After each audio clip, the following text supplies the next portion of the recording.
Thank you, Mr. Oni. So for our final presentation of this session, please welcome Mr. Wilfried Yver, it's a long day. Wilfried Yver, Chief Digital Data Innovation and Money Officer at Orange.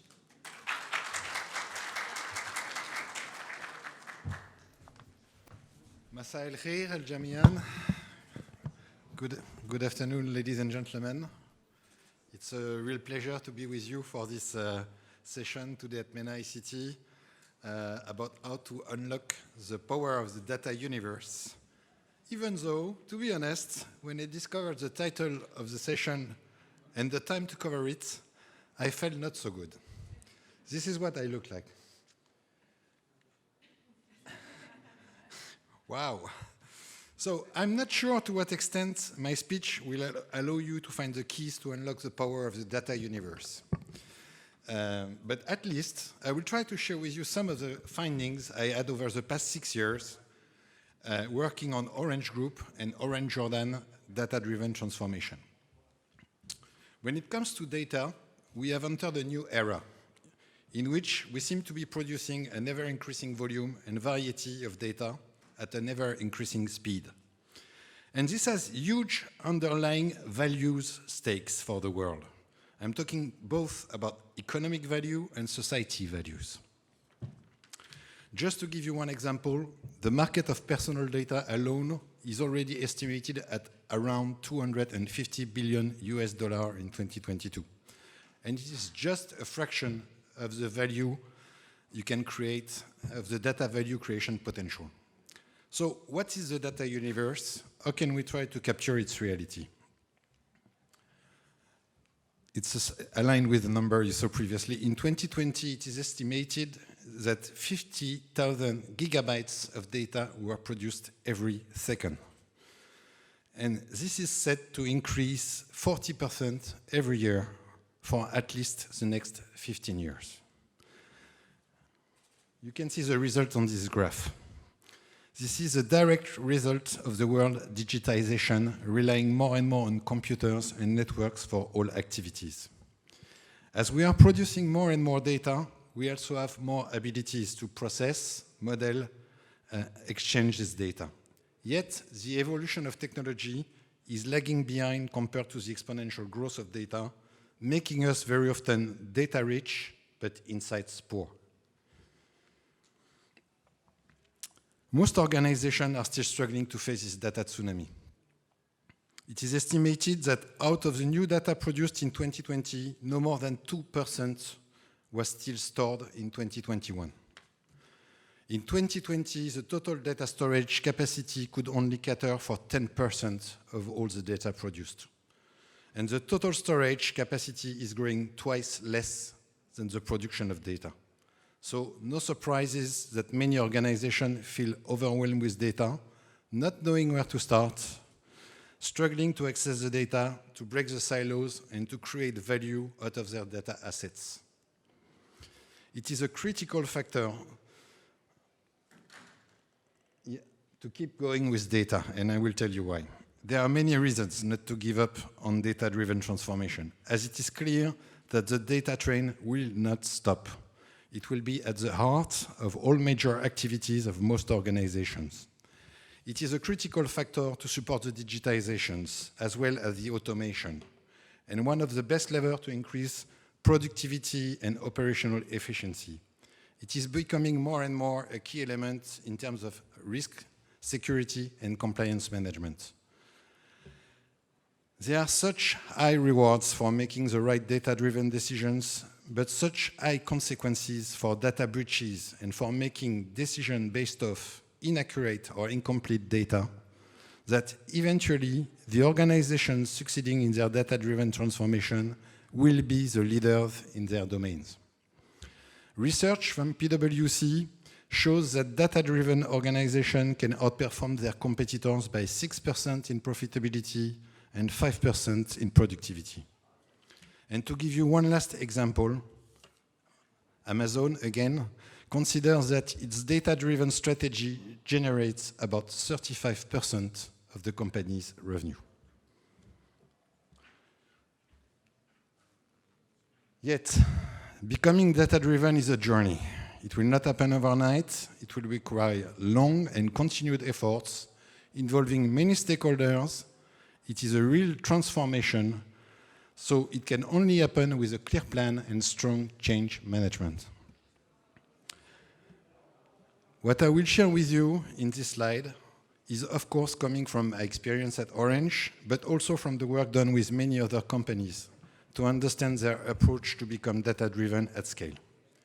So let us dive in. Vision.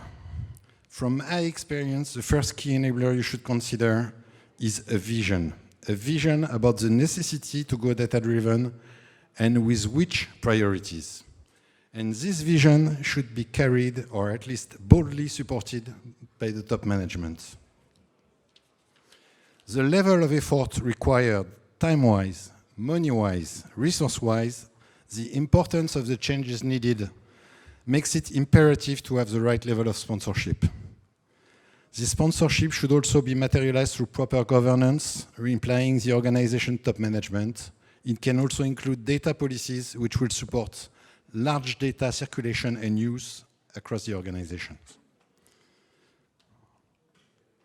What comes next? People and skills. This block of the pyramid is the one many people believe to be the most difficult part in a data-driven transformation. It is not just about acquiring and retaining the best data scientists, engineers, or architects, which is already a difficult task per se. But it is really about how to achieve a data-centric culture change across the whole organization.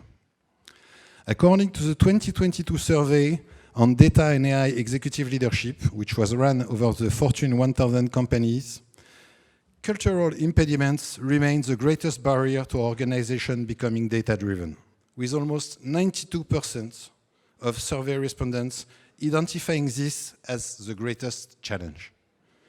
This implies to run, as part of data-driven transformation, a whole set of initiatives involving acculturation, training, community animation, onboarding of data in company processes, and much more.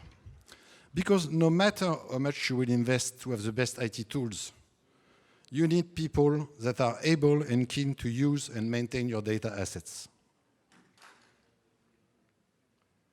Data governance and compliance. Data governance is very often underinvested by companies seeking to become data-driven, whereas it should really be considered as pivotal for achieving this data transformation. Proper data governance is essential to make your data assets meaningful, well-organized, easy, and safe to use. It starts with mapping your data assets by domains to sort them by level of importance, by level of criticity, sensitivity. I will not go into too many details, eventually to build your data catalog, your data self-service tools, and data models. It is a lengthy and continuous process which implies A, to prioritize well which data you will start with according to your business priorities. B, to establish specific organizations with data owners, data stewards, data modelers. Platform and tools. Obviously, to support this transformation, there are key technical components that you should put in place. Again, there is no magic. There is no one-fits-all solution. It should really be an approach adapted to each organization according to its situation and needs. Yet, there are important features, trends that one should consider when investing in platforms and systems. How easy is it to customize those systems? Are they open source? Are they easy to connect to other systems through APIs? Do they bring good response to your business and data science teams in terms of data processing capabilities? And of course, are they adapted cost-wise? At the top of the pyramid, the use cases. Of course, putting your data in action to create value is the ultimate objective.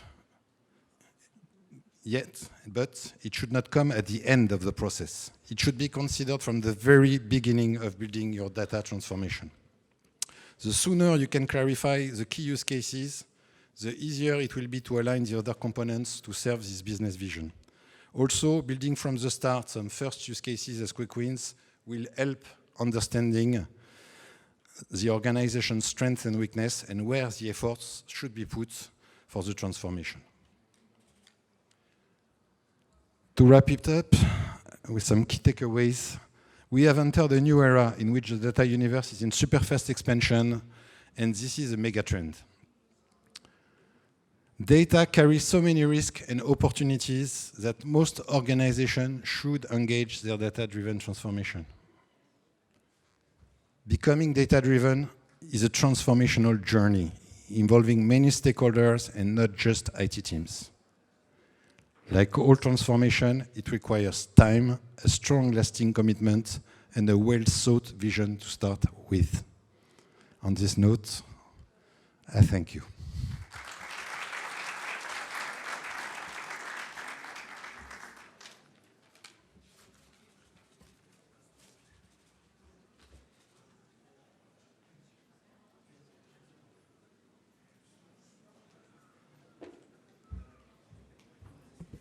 Thank you all for attending this session, and thank you to our wonderful speakers for sharing your knowledge with us.